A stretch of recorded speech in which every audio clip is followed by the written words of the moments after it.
everybody, Keith Tanner here from Flyin Miata, and today I'm here to talk about door bushings, which sound very exciting, but honestly, they're a very popular product for good reason, and we're going to see why, how they work, and how to install them.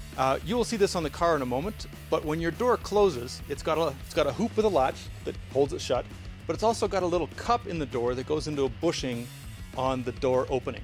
And that is there to keep the door from moving around, to keep it sort of locked into place.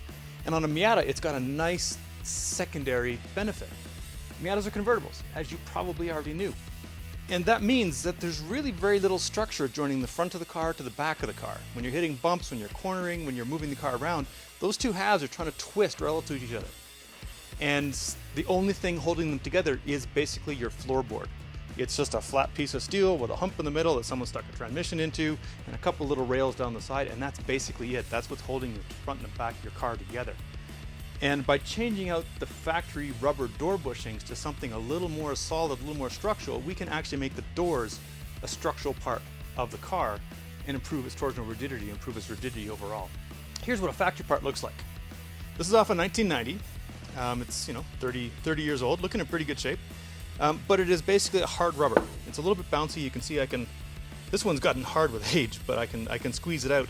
They used a very, very similar design right up to 2020. They're still using it now. They may be using it on other Mazdas as well. We're not as familiar. But you can see on this one, over the years, it's been rubbing against the edge of the door cup. It's actually worn itself away a little bit here. And it can't offer a lot of structure, but it does offer good isolation against noise, vibration, and harshness. We've been working with 3D printing for some time. We've had a 3D printer in-house for prototyping for years. But now we have moved up to a Markforged Onyx, I think it's called, or Markforged 1, a very high-end printer that prints in a proprietary material called Onyx that is a carbon fiber reinforced nylon.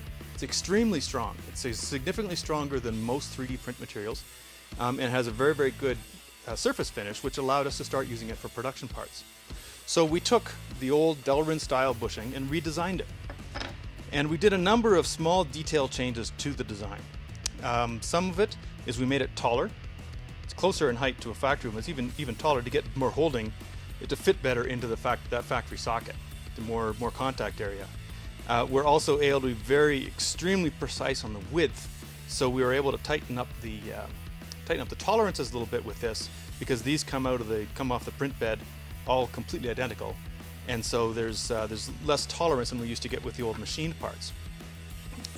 So it gives us a better fit and less need for fettling when you're trying to fit it in. And we also put our logo on it because we can. This is our most popular product that we're using our 3D printers for by far. And there are hundreds of these out there by now. We also offer, along with this, we offer new hardware. So let's have a look at how these install. First off, tools. You can see the factory bolts have a Phillips head on them. So you can either use a screwdriver, ideally one of the JIS screwdrivers if you have one, or you can use a 10mm socket, which is what I'm going to use because it's a little bit easier. For the new Flyin Miata hardware, if you do decide to change it, you'll need that socket. There's the door bushing on the door right here. You can see, nice and squishy. This one, as you probably can't see very well, but it does show some wear on the top as well, just like the other side did. So this one has been abrading. And the cup on the door is over on this side.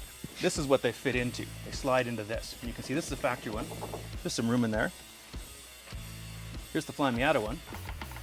There's very, very little play in that. So that actually allows us to use the door as a structural member much more effectively than the factory rubber. And again, because of the 3D printing, it's very, very tight tolerances, we're able to make sure that's as close as possible as a match to being just the right size. The actual installation is very simple. You just take off the two fasteners. This is the same for all generations of Miata, right up to and including 2020. We don't know about 2021 yet. And probably other Mazdas as well, although we don't know for sure. But it's all the same. You just take off the factory one, take your new Flyin Miata 3D printed one, and just insert the new hardware. Now I'm not going to tighten this up all the way. I'm going to get it so it just holds itself in place. You'll see why in just a moment. These things are self-aligning. Now, one of the questions we get about these is if they do actually make a difference.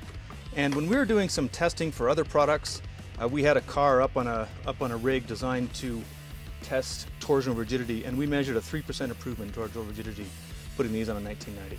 So it's not huge, but you know, for the effort and for the price, it's pretty good value. So this is in here. It can move around a little bit. You can see I left it a little bit loose, and it's set so you can read the FM from the outside. And now what I'm going to do is close the door. I'm not going to slam it. I'm going to do it. There we go. Do it slowly the first time. And now it has aligned itself. And now I just tighten it up, and I'm done. There you go. And we did test, one of the concerns people have about 3D parts, we did test the crush strength of this. This actually goes elastic before it crushes. You can crank these down extremely, extremely tight, and all that will happen is it'll just deform. It'll end up looking like this a little bit. It'll end up deforming the base a little. There's no downside to that. You don't have to go super tight, but if you do happen to over tighten it, you're not going to crack anything. It's just gonna, you'll feel it start to ooze. So there we go. Almost everyone finds them very effective. Either they feel a little bit of stiffness in the car, or there's just less noise and harshness and squeaking and rattling, which is really less perceived, or more perceived stiffness, which is either way, whether the car feels stiffer or whether it actually is stiffer. If it feels stiffer, you're pretty much all the way there, especially on a street car, if it just gets rid of some of the creaks and groans. For the difficulty in installation, for the cost, it's pretty much a no-brainer. Very, very popular product because of that. These Flyin Miata exclusive 3D printed door bushings are available from FlyinMiata.com, surprise, surprise, exclusively.